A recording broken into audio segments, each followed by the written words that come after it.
Courage, vision, faith.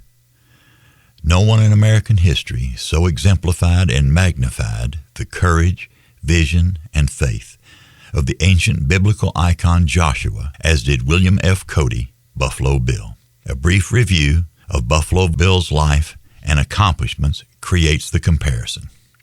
William F. Cody, Army Scout of unfaltering courage, decorated hero. Bill received the Medal of Honor, our nation's highest award. He was a master showman and a visionary leader in the taming and development of the West.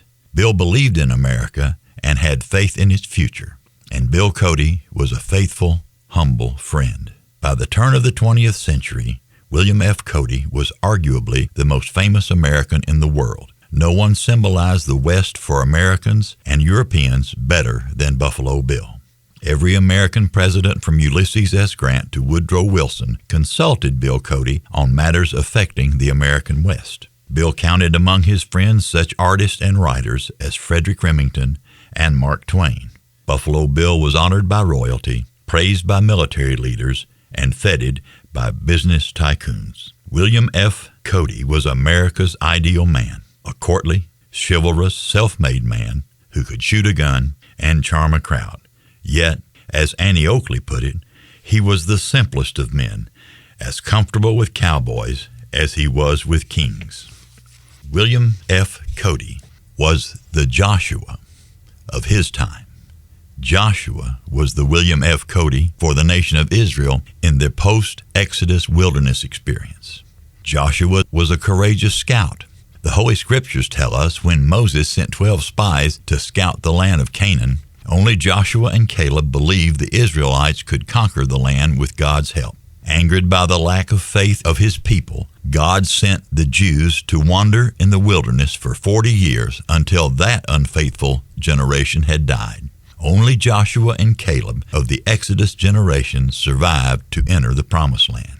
Joshua was highly decorated. Before the Israelites entered the Promised Land, Moses died, and Joshua became his successor. Because of his courage, Joshua was awarded the highest prize of his day, leadership of the Jewish nation. God's people were his charge. Joshua was a master showman. At Jericho, he organized a procession of priests and soldiers, musicians, and of course the Golden Ark of the Covenant, and staged a performance that brought the house down, literally.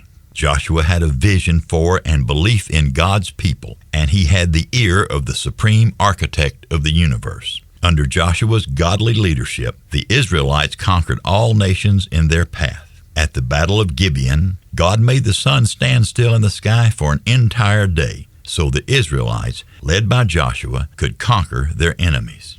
With all battles won, God's promised land claimed, Joshua assigned a portion of that land to each of the 12 tribes. Joshua died at the age of 110. Joshua was a faithful man. Without a doubt, Joshua's greatest accomplishments in life were his unwavering courage, his vision for God's people, and his faith as God's servant. William Cody and Joshua, these two men exemplify the New Testament teachings of Christ for the modern-day Christian.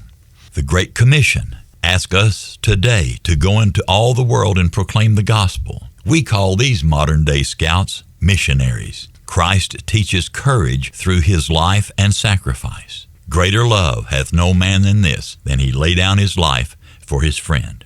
Then there is the ultimate reward for courage. Blessed are ye when men shall revile you and persecute you and say all manner of evil against you falsely for my sake. Rejoice and be exceedingly glad, for great is your reward in heaven. We are to be the Lord's showman. He tells us, ye are the light of the world. A city is set on a hill, cannot be hidden. Neither do men light a candle and put it under a bushel, but on a candlestick, and it gives light unto all that are in the house.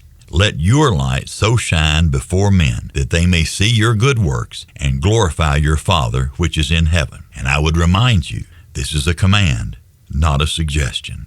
We are taught to be faithful friends. After Peter had denied Christ 3 times, the resurrected Jesus, ever faithful friend, forgave him and made him the foundation of the church that the gates of hell cannot prevail against to this day and forever. We are to lead by example, a heavenly example, so different from the world that it will take notice of us. God has provided the formula to achieve this leadership example.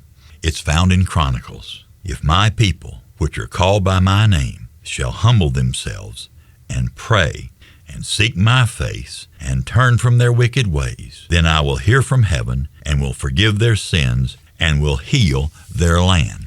When we are humble, praying, God-seeking, sin-confessing Christians and churches, we become the forgiven, healed, blessed people of God. Today we have the chance to learn from and become the Joshua and Buffalo Bill of our family, our community, and possibly our nation. Their witness and their lives taught. Courage in the face of extreme challenge brings reward. Vision. If we would be true leaders, we need to show others our vision and allow them to participate in it. And basing all this on the understanding that humility through faith in the promises of God is the foundation of true greatness. Joshua and William Cody, heroes who knew and lived the truths taught in the ancient scriptures. Courage, vision, faith. Today, that historic opportunity and challenge is ours. Amen and amen.